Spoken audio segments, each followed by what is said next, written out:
Dr. Abdul Qadir Khan, brilliant scientist, trusted colleague, nuclear spy. There's no doubt that A.Q. Khan has made the world a much more dangerous place. He's made it much more likely that a terrorist group could one day get their hands on the nuclear bomb. Khan's master plan: to steal Europe's nuclear secrets. Build an atomic bomb for Pakistan. This is it. And set up a smuggling network to sell those secrets on to Middle Eastern states, from Libya to Iran. It's very dangerous if Iran gets the bomb. And let me just add, if there had been no A.Q. Khan, we would not have a crisis now. The cost would be in the region of $100 million US. Of course, we will pay. This was one-stop shopping. This was everything from enrichment of uranium to the actual warhead design. A nuclear network reaching as far as North Korea. I will not stand by as peril draws closer and closer. The United States of America will not permit the world's most dangerous regimes to threaten us with the world's most destructive weapons. But the West did too little, too late. It could have been stopped, without any doubt in my mind. I think it's one of the biggest failures in history. So we're all going to pay the price.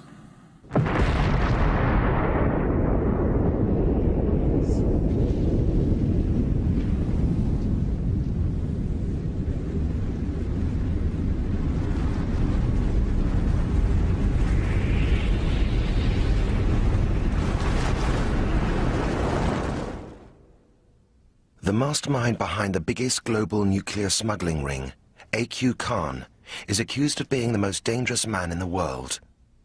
Khan is not permitted to tell his own story, and in this film he is played by an actor.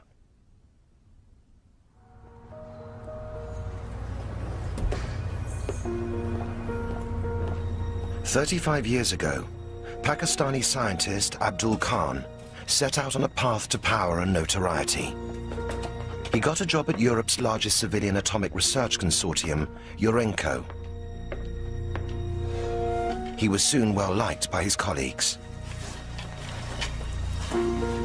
A.Q. Khan was obviously a very bright metallurgist.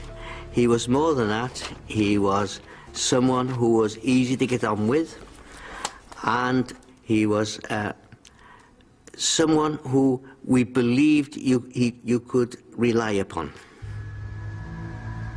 Urenco's thousands of gas centrifuges provide the uranium fuel for Europe's nuclear power stations. Centrifuges can also enrich uranium for use in an atomic bomb.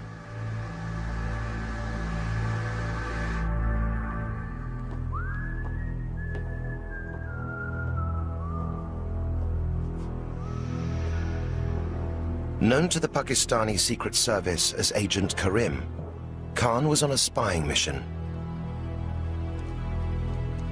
He was forbidden access to all classified material, but security was lax.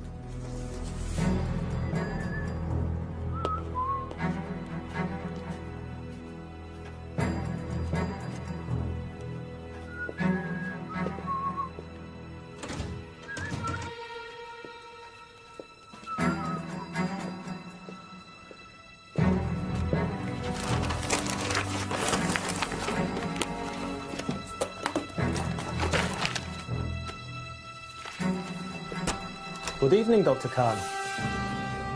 Working late?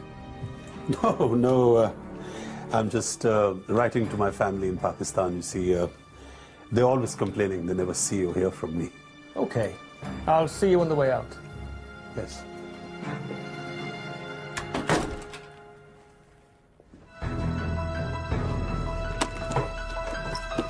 Still unsuspected, Khan flew to Pakistan at Christmas 1975. He took with him his Dutch wife and their 2 young children. He wrote to his employers saying he had contracted yellow fever, and then he never came back. And it would take the Dutch years to discover what Khan had stolen and why.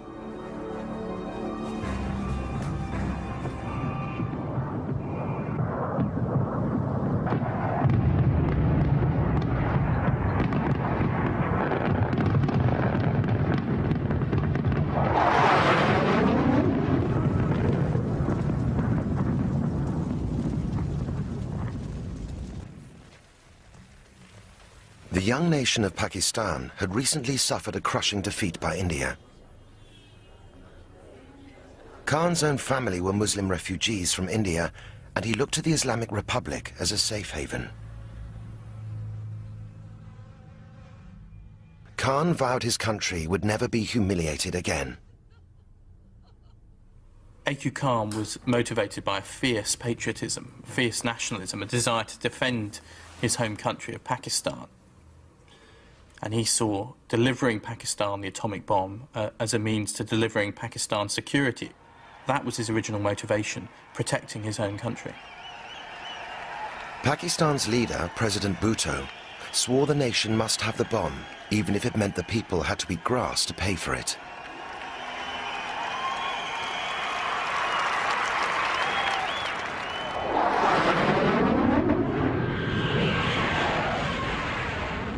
It was a terrifying prospect. An atomic arms race in one of the world's most volatile regions. The next war between India and Pakistan could lead to a nuclear holocaust with global fallout.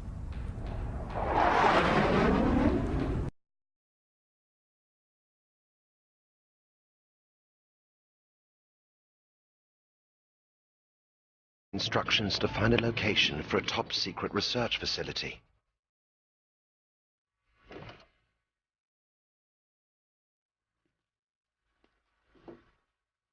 The code name was Project 706.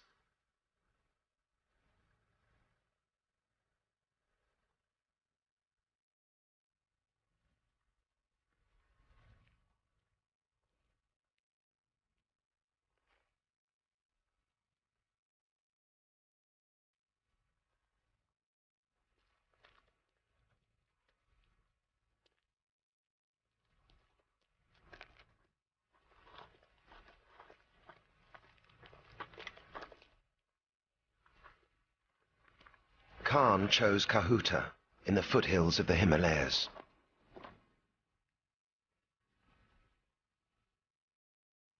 This is it. This is where we will build the plant. His task, to deliver Pakistan's nuclear bomb, the first in the Islamic world.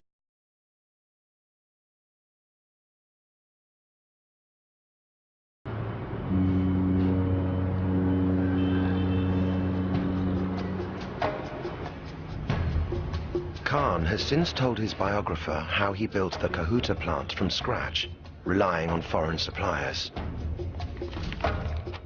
I took full advantage of the willingness of Western companies to do business and decided to buy from the open market. And there were plenty of takers, nuclear profiteers, happy to exploit the lax export regulations in exchange for a fat profit. Perfect times. They begged us to purchase their goods. And for the first time, the truth of the saying, they would sell their mothers for money, dawned on me. We purchased whatever we required. When are you coming to Pakistan? His next step, to create fuel for a bomb. Khan needed to smuggle centrifuge parts out from the West. Khan's agents made contact with German businessman Gotthard Lerck. In this film, all dramatizations of members of the Khan network are based on intelligence reports and legal documents. These are the details of what we require. There should not be a problem. We supply this technology to many customers. And delivery? Will you have any problem with exporting these goods? No, this will not be an issue. We require no special permission from our government. Much nuclear technology is dual use, usable for peaceful purposes or for the bomb. A loophole Khan often exploited. Such deals were worth hundreds of thousands of dollars to Lurk's company.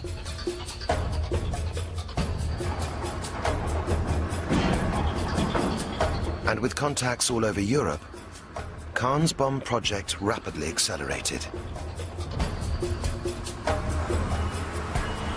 They were operating throughout Western Europe, to some degree in the Middle East. They had people all over the place. It involved a number of businessmen, friends of A.Q. Khan's from his days in Holland and Germany, and many, many others. They would purchase things using false end users, multiple transshipment points to disguise the fact of the ultimate destination being Pakistan. It was a very sophisticated operation. In the 1980s, the Dutch Secret Service launched an inquiry into Khan. His former colleagues at Urenco realized the enormity of his betrayal. He took the drawings of at least 2 designs of centrifuge from the Netherlands. He took them together with the lists of European suppliers who he knew then he could go back to and very quickly get the necessary raw materials, components and equipment.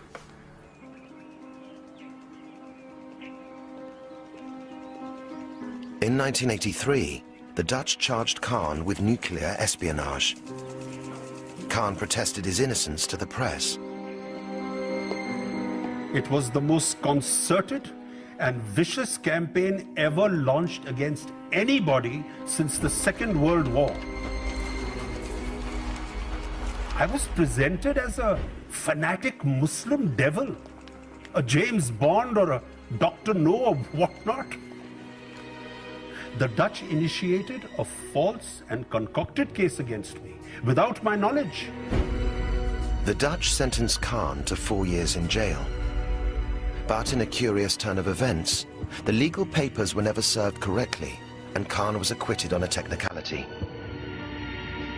He continued to defy the West. Whatever we achieved at Kahuta is purely due to our own hard work, 100% Pakistani effort, and no foreigner has helped us in any capacity. By 1985, Western intelligence already knew what Kahuta really was. A CIA report from that year has been recently declassified.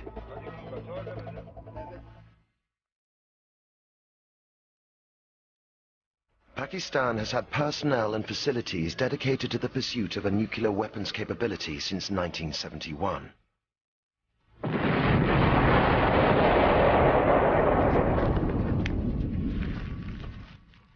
These resources are involved in the design, fabrication, and testing of high explosives and nuclear weapons parts. The West pressured Pakistan to cease their nuclear program. Khan retaliated with a blunt letter to the German press. I would like question this bloody holier-than-thou attitudes of the Americans and the British. These bastards are the God-appointed guardians of the world to stockpile hundreds of thousands of nuclear warheads and have the God-given authority to carry out explosions every month. And if we start a modest program, we are the Satans, the devils. Khan had thwarted European justice, but Western intelligence continued to follow him on his travels. One of his frequent destinations was particularly alarming.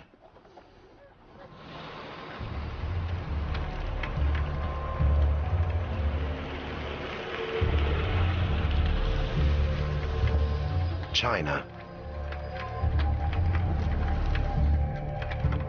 Assalamu alaikum. Neha, very good to see you. What business did Agent Karim have with a communist superpower with the world's third largest nuclear arsenal?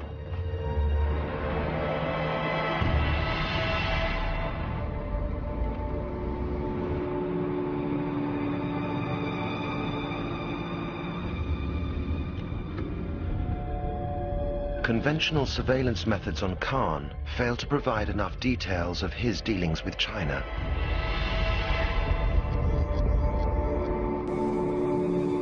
So the CIA mounted a bold operation, which they still refuse to discuss in detail.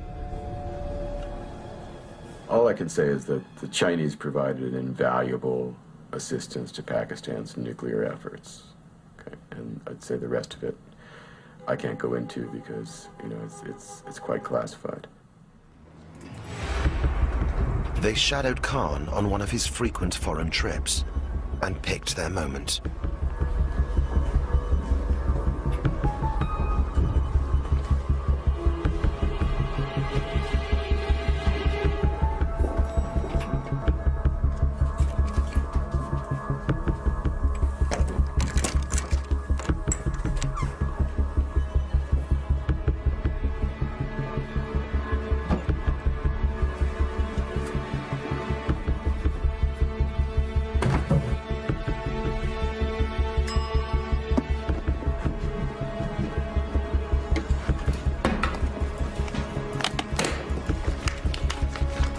I had asked someone to book me a plane ticket to Islamabad. Could you please find out if it has been done? The contents of Khan's briefcase confirmed that Khan had obtained the Chinese design for a nuclear warhead.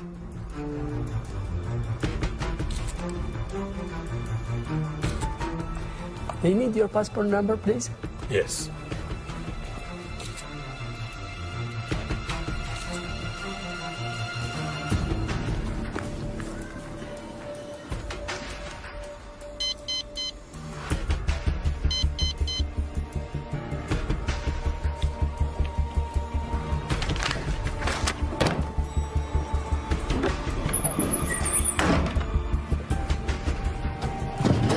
The CIA now knew the full significance of Khan's trips to China.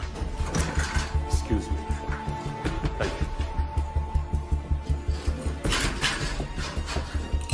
you. The nuclear weapons design which the Chinese provided Khan was vital because it was a tested design. It was a design that the Chinese had already found to be working and usable. And it was also a design for a bomb that could be fitted onto a missile and therefore could be delivered anywhere. Khan was also working on missiles, as well as nuclear fuel, and now weapons design. So if you put that together, Khan really had everything you needed for a deliverable nuclear bomb. It was a major breakthrough for intelligence, but stopping Khan was now no longer a priority.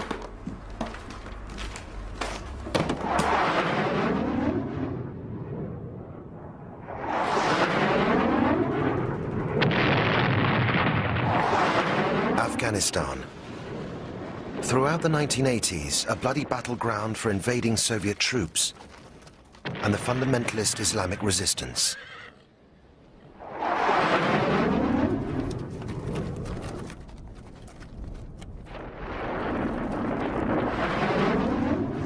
American policy: defeat the Russians at all costs and bring down the evil empire. And they needed a regional ally.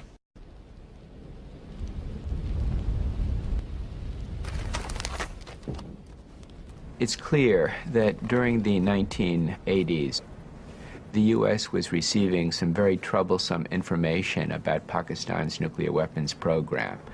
At the same time, of course, the U.S. was depending on Pakistan as a conduit of assistance to the Mujahideen in Afghanistan, in the hope of evicting the Soviet Union from Afghanistan. So even though the U.S. was aware of a number of these activities, it was very reluctant to come down very hard on Pakistan. Khan took full advantage of Pakistan's change in status. By the mid-80s, such was his confidence that his network even started to operate in the United States. Khan was after hardware to update his uranium centrifuges, but it was a step too far.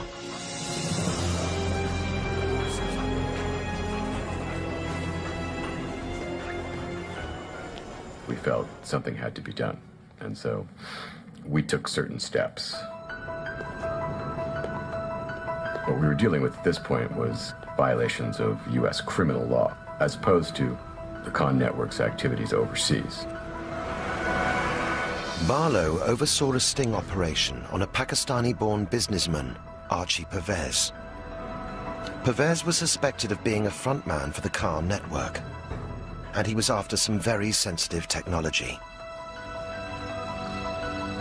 I learned that Archie Pervez was attempting to purchase 25 metric tons of something called 350 grade Malaysian steel. Malaysian steel is an export-controlled, ultra-strong steel, which has very, very limited uses. The reason it's controlled, primarily, is that it's used to make rotors for gas centrifuges to enrich uranium. The team needed to know who Pervez was buying for and where the steel was being smuggled to. One container will pick up on the 15th. I want you to inspect both shipments, though. Sure, I will. I'll pick up the other a week later. The reason I'm picking up 2 shipments, we want to recycle the money. Recycle the money? Okay. Okay? I want to protect my clientele. Finally, Pervez let slip what they needed to know. Good. The Kahuta client is ready. It's going to the Kahuta plants. Okay. Kahuta, is that the correct pronunciation? Am I saying that right? Yes. Okay, great.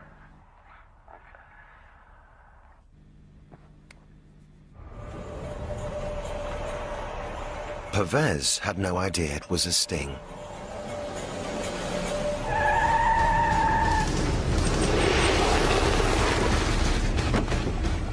Mr. Pervez, you're under arrest. U.S. Customs. Please turn around. You have the right to remain silent. Archie Pervez was convicted for the attempted export of the material for the Pakistani bomb program. But the reaction of Barlow's political masters would come as a complete shock.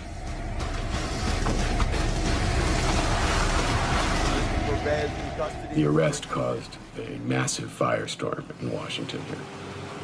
You know, the Congress was up in arms because they just approved $4.2 billion of aid to Pakistan, and suddenly this happens. And so, you know, there were demands for a hearing, and I was sent down by the CIA to testify in a closed session hearing. The congressmen were very angry over this. Barlow's operation had come at the wrong time for Washington. Maintaining the alliance with Pakistan in the Afghan war against the Russians was more important than disrupting the Khan smuggling ring. My agency career was basically ruined. I became a traitor in the view of some people who were running the Afghan war. It's been the most damaging experience I've ever had in my life, you know. It's affected my personal life, my career, you know. It's had a profound effect. It's really intolerable. In 1987, the very year the CIA was warned off from pursuing Khan, he expanded his operations into the Middle East.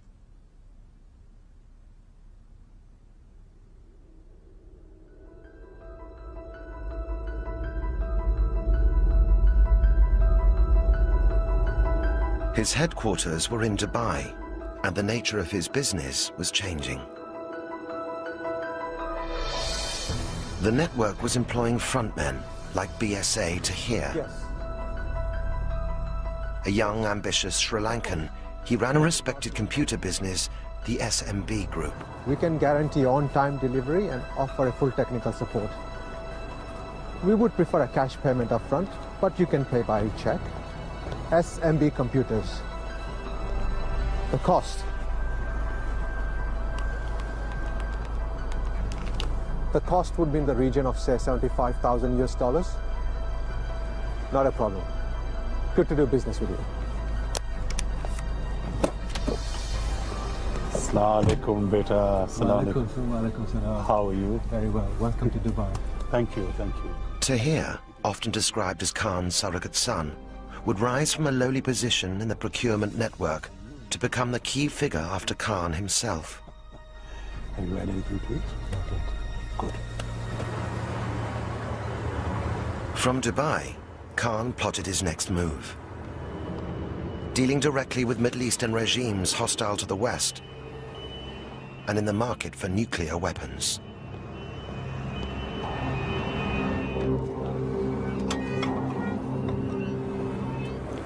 Assalamu alaikum, Heinz. Assalamu alaikum. Please sit down. Said beta, I would like you to meet a friend of mine, Mr. Heinz Mabus. German businessman Heinz Mabus had already sold technology to the Iraq nuclear bomb program. Now, I thought it's very important that the two of you should meet, because Heinz understands, well, perhaps more than anyone, the nature of our business. The West completely missed that in Dubai, Khan and his associates were not just buying, they were selling. It was a catastrophic failure of intelligence. In the 1980s, the US, the UK and other countries were watching the Khan network in terms of building Pakistan's own bomb. In the 1990s, Western intelligence agencies lost track of Khan.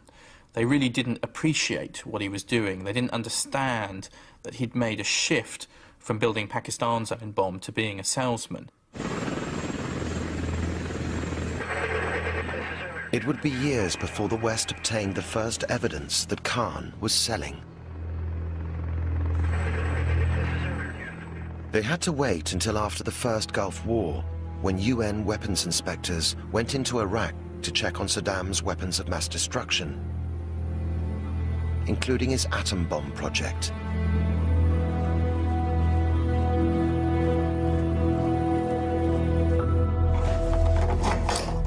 At a chicken farm in the Iraqi desert, they uncovered a treasure trove of documents.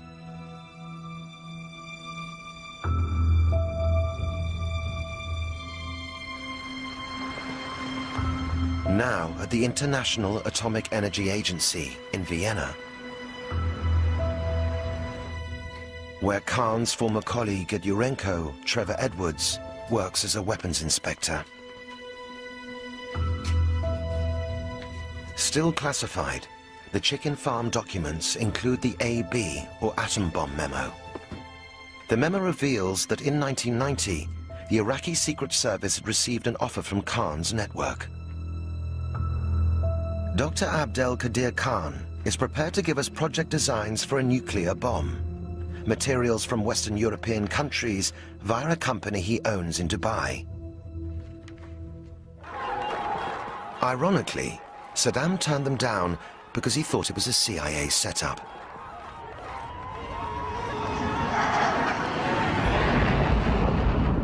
Yet Saddam's regime would eventually be destroyed by the Americans and British, claiming he had weapons of mass destruction.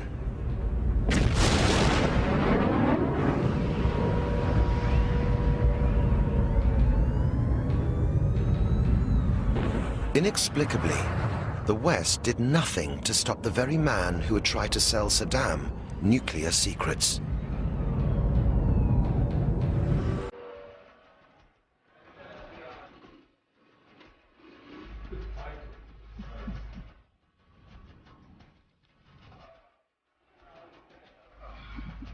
And so during the 1990s, Khan and his network were allowed to become very rich on the proceeds of successful sales to other clients the West knew nothing about.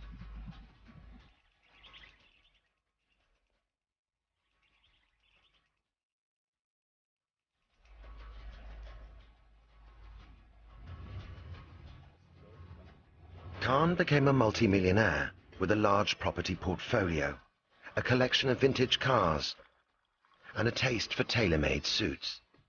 Here, I'll take 2 shirts of the same size, please. Thank you.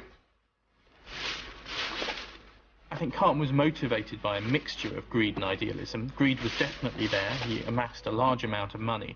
But he also did have wider ideological motivations. Motivations partly centred around resentment of the West, partly centred around a desire to spread the bomb to as many countries as possible, because he believed it was the right of countries to have a nuclear bomb for their own security if they wanted it. May 1998. Pakistan exploded its first bomb in response to Indian nuclear tests the same month. The threat of atomic warfare on the subcontinent between the two enemies was now ever present. But overnight, Khan became a hero in Pakistan and much of the Muslim world. I remember how President Musharraf praised me to the Pakistani people. Allah Almighty has heard our nation's prayers. You are a national hero. Your place in history is assured.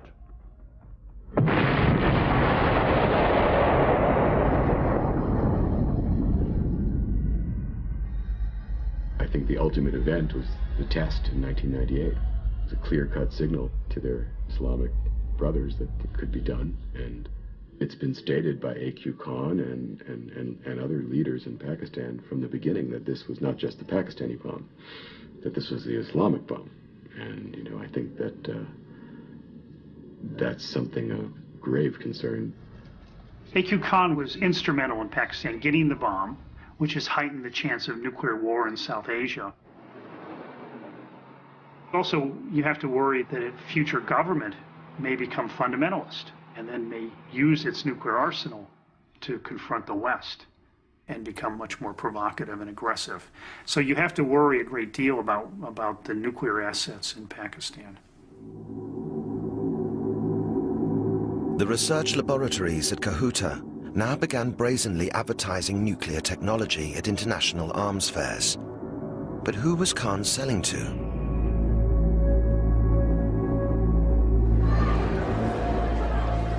There were a number of warning signs that Khan might have been up to something more dangerous. There were signs from Khan's unusual travel. He was travelling to a lot of countries around the world where it wasn't clear exactly what he was doing. One of these countries was the brutal communist dictatorship of North Korea, which was actively seeking nuclear weapons. The Koreans provided Pakistan with missiles for their atomic arsenal.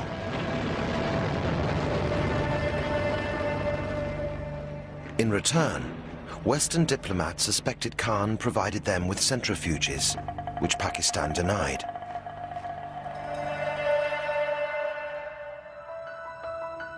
As concerns grew in the late 1990s, intelligence on Khan was made top priority. A joint task force was set up between MI6 and the CIA.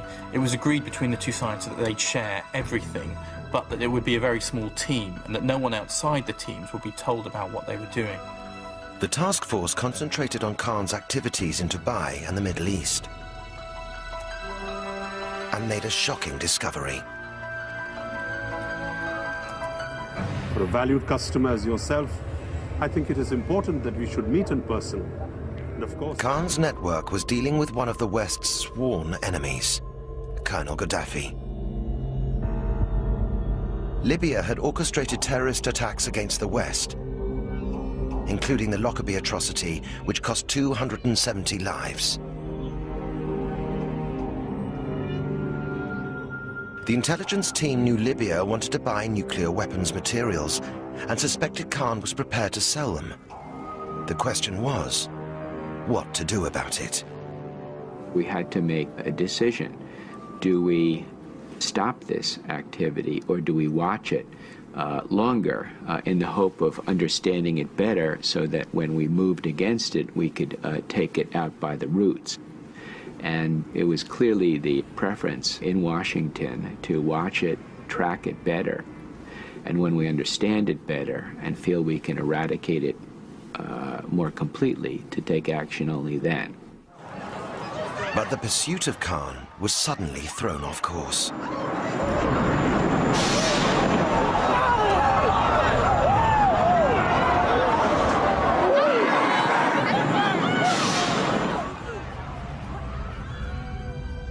"9/11 strengthened Khan's position, just as the Soviet invasion of Afghanistan had done 20 years earlier.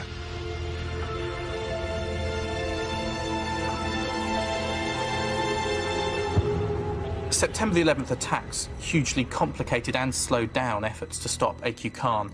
That's because all of a sudden Pakistan was a very important ally for the United States. The US needed Pakistan's help in going after Al-Qaeda and going after Osama bin Laden. And that was a problem in dealing with A.Q. Khan, because to deal with Khan, you needed to put pressure on Pakistan. And doing that was very difficult because of Khan's status as a national hero. The Americans pressured Pakistan to rein in Khan. President Musharraf called him in person.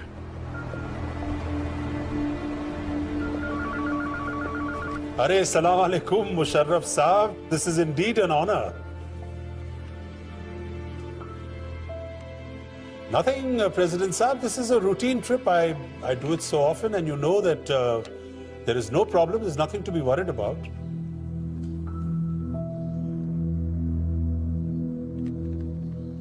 President Saab, why are you bothering yourself with the details? You know that when I am there, everything will be okay, inshallah.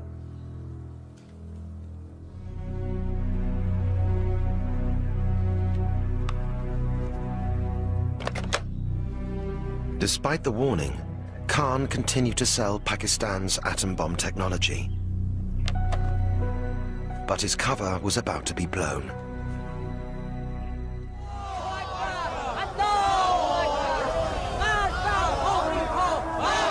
Iran, the hardline Islamic Republic, and another Middle Eastern state with nuclear ambitions.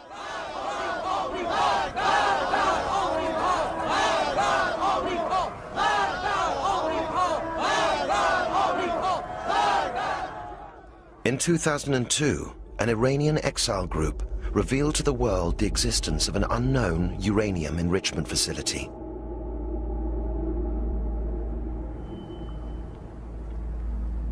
Six months later, after intense diplomatic negotiation, UN inspectors gained access to Iran.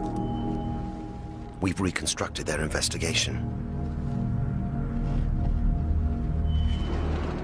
They headed straight for Natanz.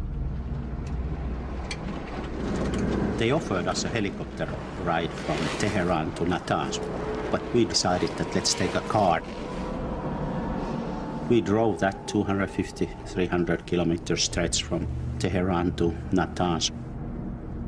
And with a high speed, it was all the time 170 kilometers per hour when we are pushing, because most of the time it's actually almost like a desert.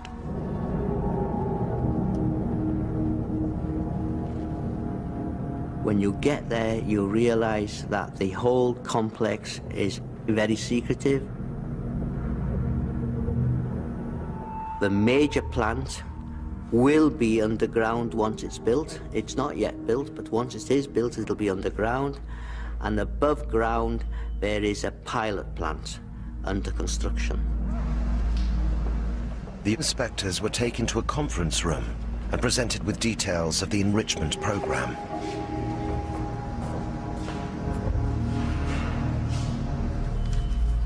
The Iranians claimed they had nothing to hide. He said that we have developed this all by ourselves. We have used certainly all public information which was available. The project had lasted 5 years and basically used internet, etc. And that's what you see, and this is a genuine Iranian centrifuge. I went into the pilot plant. I also went into the workshops. Now, in the workshops, they had a model of a centrifuge which they said was an indigenous designer centrifuge. However, when I walked into the room, I recognized it within 10 seconds as the Dutch design of centrifuge that I had known in the 1970s.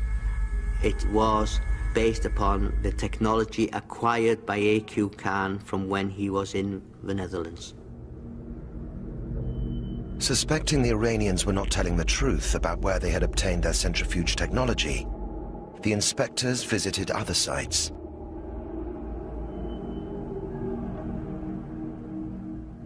The Iranians claimed that this was just an old watch factory. Their investigation was to reveal far more. There were boxes and cartons piled up against the windows and piled up against the doors. And very strangely, the janitor could not find the keys for these buildings. And we realized that some parts of the building had been totally renovated. So all the ventilation system had been taken out, new nice tile floors and walls were in place.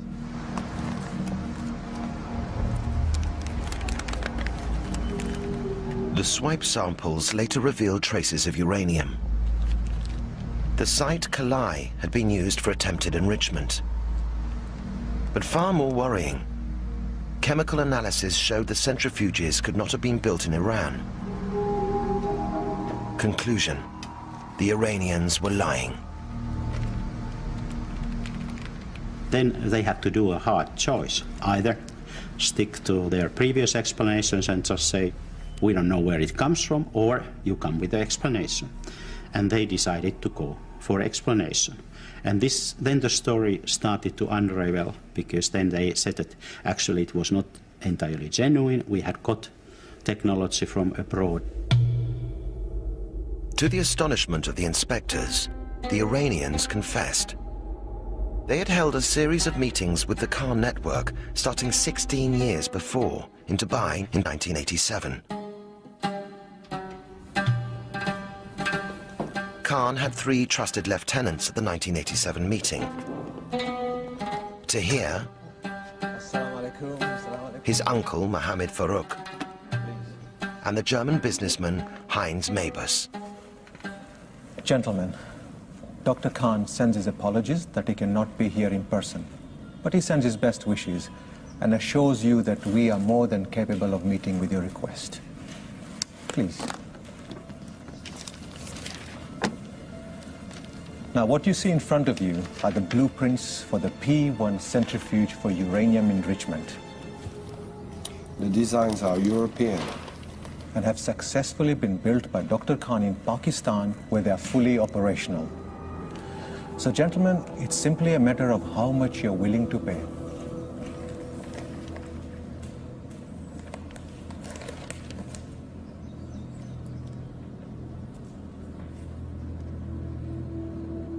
The Iranians wrote a check for $3 million.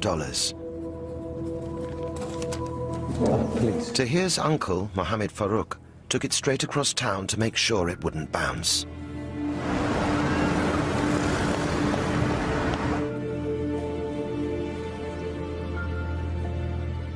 The check cleared. Khan had helped Iran along the road to nuclear power.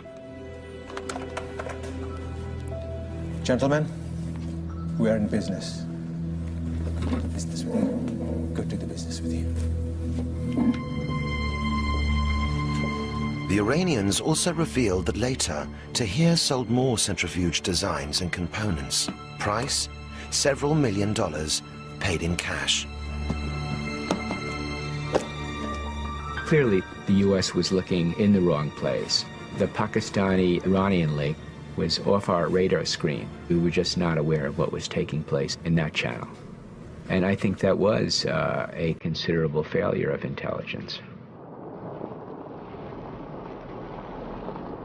It was now known that Khan had tried to sell to Iraq. There was no hiding the fact that Khan had sold to Iran, and details of even more lucrative deals were about to emerge. Libya. In a dramatic twist in 2003, Libyan leader Colonel Gaddafi announced he wanted to end years of international isolation. The bargaining tool, a promise to give up his ambitions for nuclear weapons.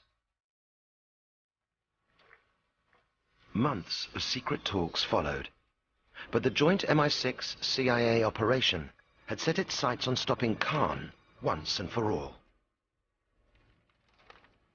This group divided up the targets. They divided up the businessmen in the Khan network and agreed which of them would target each of those businessmen to try and turn them, to try and get information from them, to try and eavesdrop on them. And they soon got a breakthrough implicating Libya.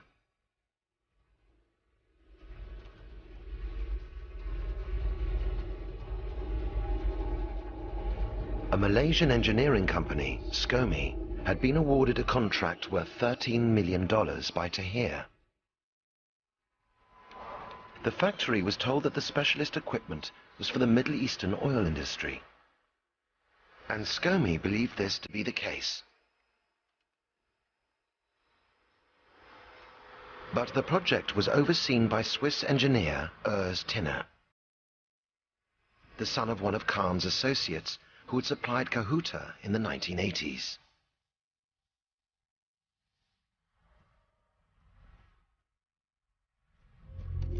The MI6 CIA team activated a double agent at the heart of the Kahn network. He provided the evidence they needed. The Malaysian factory was building centrifuge parts for the Libyan atomic bomb.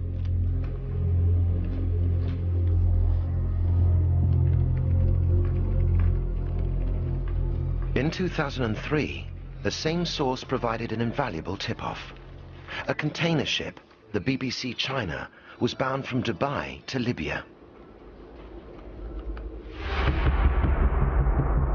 They seized the chance to move against Kahn, diverting the ship to Italy.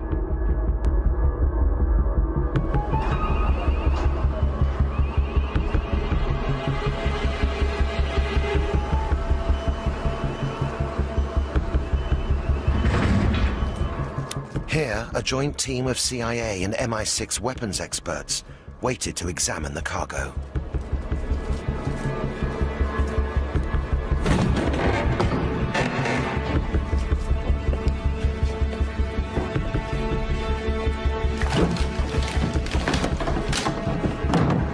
Inside, centrifuge parts bound for Libya, some from the Malaysian factory, and others from Kahn's Kahuta plant.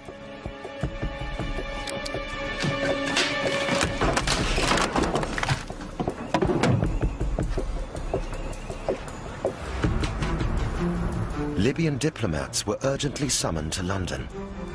At an exclusive club, the British and Americans used the BBC China seizure as leverage to force the Libyans to give up on their nuclear weapons program. We did have a private room to conduct business in this very impressive surrounding. It was a discussion that was quite difficult, and I think all of the participants in that discussion would agree with that characterization, and it went on for a good number of hours. This evening, Colonel Gaddafi has confirmed that Libya has now declared its intention to dismantle its weapons of mass destruction completely.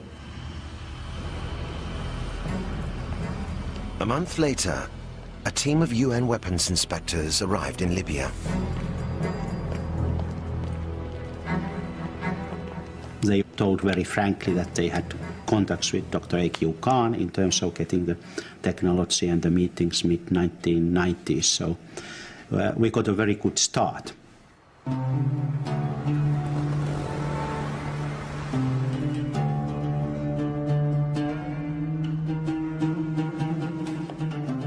The Libyans revealed they held a series of meetings with Kahn as long ago as the 1990s. In Dubai, Istanbul, and Casablanca.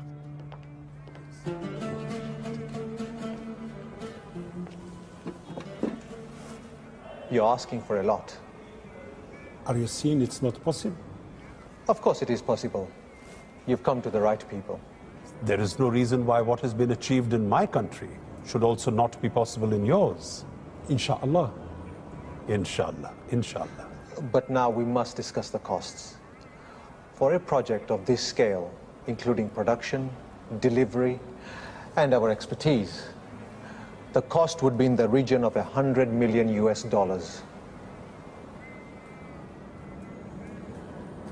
It's a great deal of money. But for what we're offering, surely a small price to pay. Of course, we will pay. Good. Shukran. This remains Kahn's biggest known deal. Good to do business with you.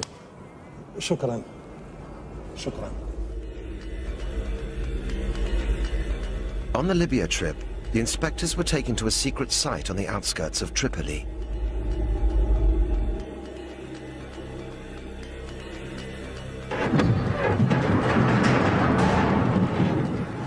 Here they saw for themselves what the Libyans had bought. From the Khan research laboratories in Ceuta, vacuum pumps and rotors for centrifuges. From Malaysia, precision parts manufactured by SCOMI. Perhaps most damning of all, a bag from Khan's tailor.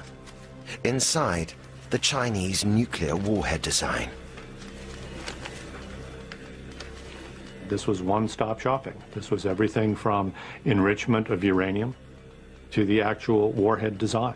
The fact that you could go to one place and you could buy basically the capability to produce nuclear weapons was something that had to be stopped.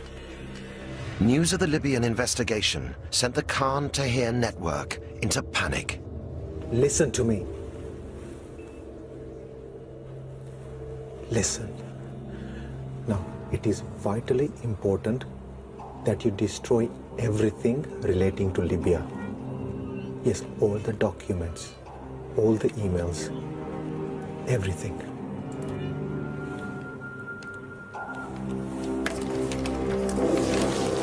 It was not enough. Tahir was soon arrested and interrogated by the Malaysian police. We had several meetings with the Libyans. They asked us to supply centrifuge units for their nuclear program. Some came directly from Pakistan by air. Others had to be manufactured here in Malaysia, also Turkey, South Africa. We were active in Europe too. I arranged for all the components to be shipped through Dubai and also handled the finances. Following his confession, Tahir was remanded in custody in Malaysia, where he remains. The Pakistani authorities could protect Khan no longer. Before the nation, the father of Pakistan's nuclear bomb was forced to confess he sold his country's atomic secrets for personal gain. My dearest brothers and sisters, much of the evidence that I have been confronted with is true and accurate. I have chosen to appear before you to offer my deepest regrets and unqualified apologies to a traumatized nation. Humiliated, Khan has been under house arrest for 3 years. The Pakistani government insists that Khan, without their knowledge, acted alone in selling nuclear technology to Libya, Iran and North Korea. But they deny that this aided North Korea's recent nuclear test. The problem is, I don't think that the Pakistani authorities have turned over all the information they have. Iran is claiming that it bought just a certain amount of equipment from AQ Khan and nothing more. It would be good to hear from AQ Khan whether they're telling the truth. Today, Natanz remains at the center of the diplomatic crisis over Iran's nuclear program. Close to completion, it'll house up to 50,000 centrifuges, enough to enrich uranium for a weapons program.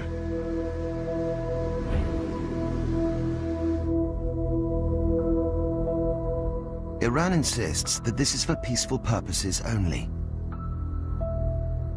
But in Washington, few believe that President Ahmadinejad is telling the truth.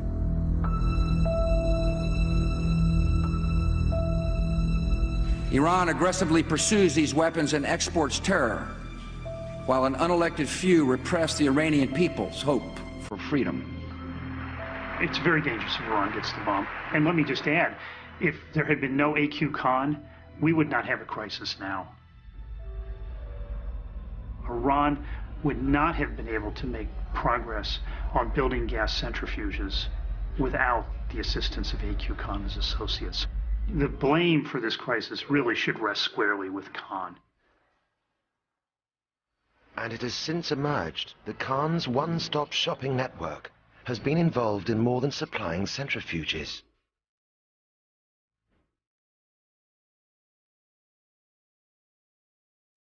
In late 2005, IAEA inspectors are looking through some documents in Tehran. They find one set of documents which is particularly interesting. It's a set of documents on how to cast uranium metal into a sphere. Now, what's unusual about this is something you only really need to do if you're making a nuclear bomb. And these documents bear very close similarities to some of the documents that came out of Libya that had been found in the Good Looks Taylor bag. They actually look like they come from the same family, the same set of documents. This immediately points to the suspicion that A.Q. Khan had also provided Iran with some kind of nuclear weapons information, and therefore that the Iranian program was not just peaceful, as the Iranians claim, but might have been geared towards weapons.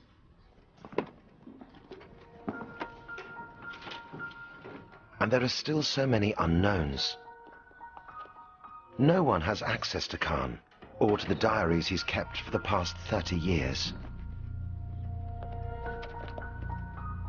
Khan's trade in terror began when he betrayed his colleagues and stole the West's atomic secrets. Today, his own secrets are well kept.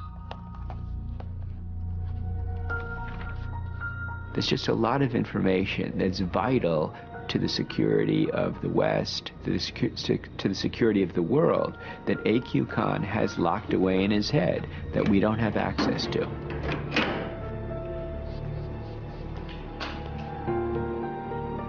I think A.Q. Khan is vastly more dangerous than Osama bin Laden. Osama bin Laden, at the moment, is, capable of nothing more than conventional terrorism. A.Q. Khan has spread weapons of mass destruction to the most dangerous regimes in the world. Nuclear weapons technology is now available on the black market, thanks to A.Q. Khan, the trader in terror. The worst nightmare is that Khan's information will get into the hands of terrorists, or already has, and that it'll be key for them to be able to make a nuclear weapon that destroys one of our cities.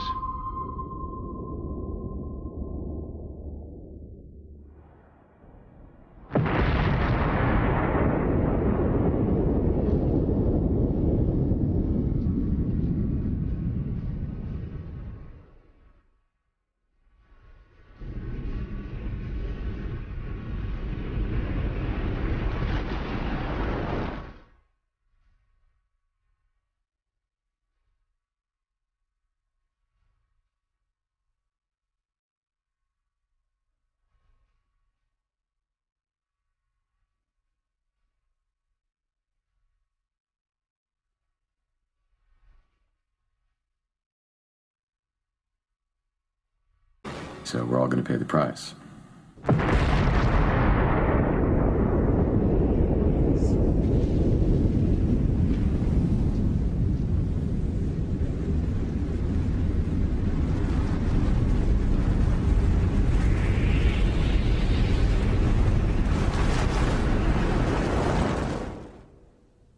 The mastermind behind the biggest global nuclear smuggling ring, A.Q. Khan, is accused of being the most dangerous man in the world.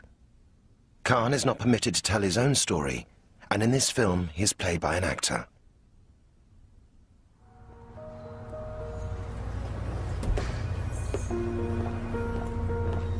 "35 years ago, Pakistani scientist Abdul Khan set out on a path to power and notoriety. He got a job at Europe's largest civilian atomic research consortium, Urenco. He was soon well liked by his colleagues.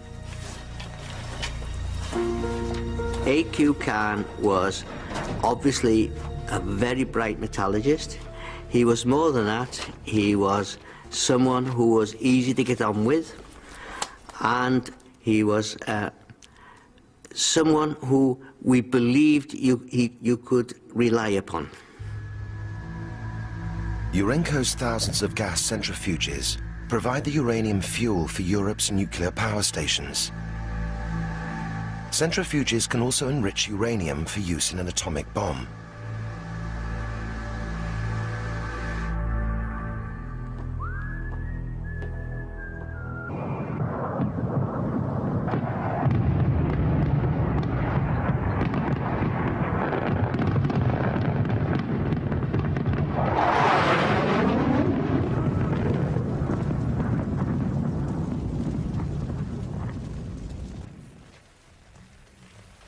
The young nation of Pakistan had recently suffered a crushing defeat by India. Khan's own family were Muslim refugees from India, and he looked to the Islamic Republic as a safe haven. Khan vowed his country would never be humiliated again. A.Q. Khan was motivated by a fierce patriotism, fierce nationalism, a desire to defend his home country of Pakistan. And he saw delivering Pakistan the atomic bomb as a means to delivering Pakistan's security. That was his original motivation, protecting his own country. Pakistan's leader, President Bhutto, swore the nation must have the bomb, even if it meant the people had to eat grass to pay for it.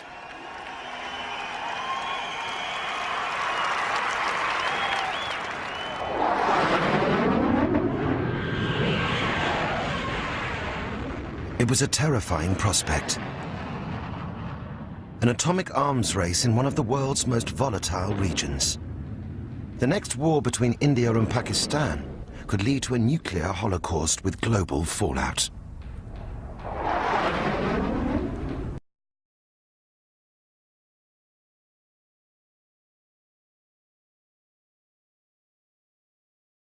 Instructions to find a location for a top-secret research facility.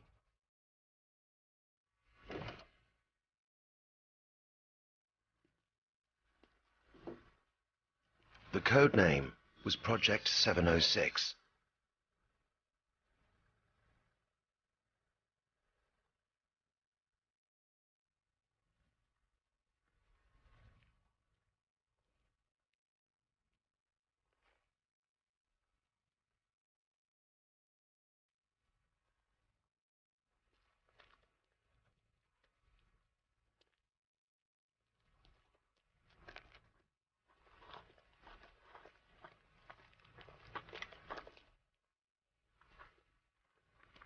Khan chose Kahuta in the foothills of the Himalayas.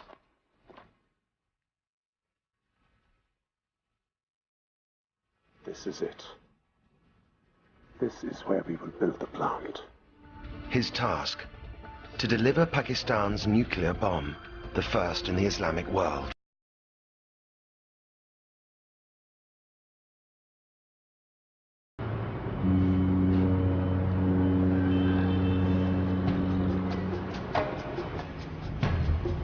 Khan has since told his biographer how he built the Kahuta plant from scratch, relying on foreign suppliers. I took full advantage of the willingness of Western companies to do business and decided to buy from the open market. And there were plenty of takers, nuclear profiteers,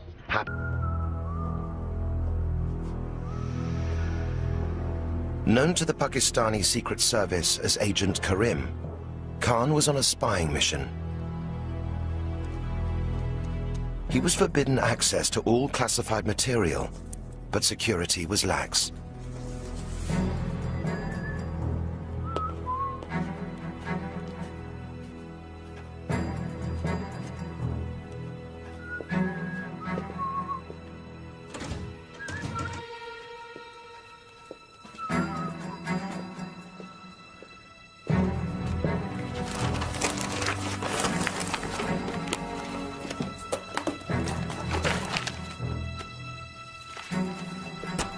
Good evening, Dr. Khan.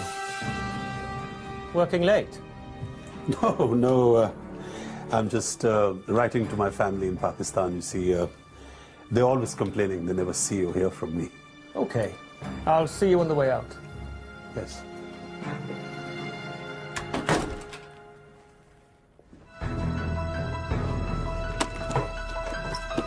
Still unsuspected, Khan flew to Pakistan at Christmas 1975. He took with him his Dutch wife and their 2 young children. He wrote to his employers saying he had contracted yellow fever, and then he never came back. And it would take the Dutch years to discover what Khan had stolen and why.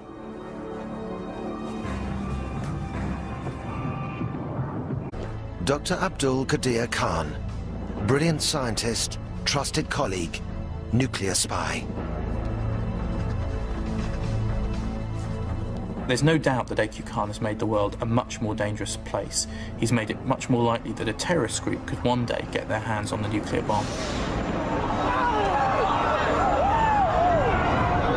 Khan's master plan: to steal Europe's nuclear secrets. Build an atomic bomb for Pakistan. This is it. And set up a smuggling network to sell those secrets on to Middle Eastern states, from Libya to Iran. It's very dangerous if Iran gets the bomb. And let me just add, if there had been no A.Q. Khan, we would not have a crisis now. The cost would be in the region of $100 million US. Of course, we will pay. This was one-stop shopping. This was everything from enrichment of uranium to the actual warhead design. A nuclear network reaching as far as North Korea. I will not stand by as peril draws closer and closer. The United States of America will not permit the world's most dangerous regimes to threaten us with the world's most destructive weapons. But the West did too little, too late. It could have been stopped, without any doubt in my mind. I think it's one of the biggest failures in history.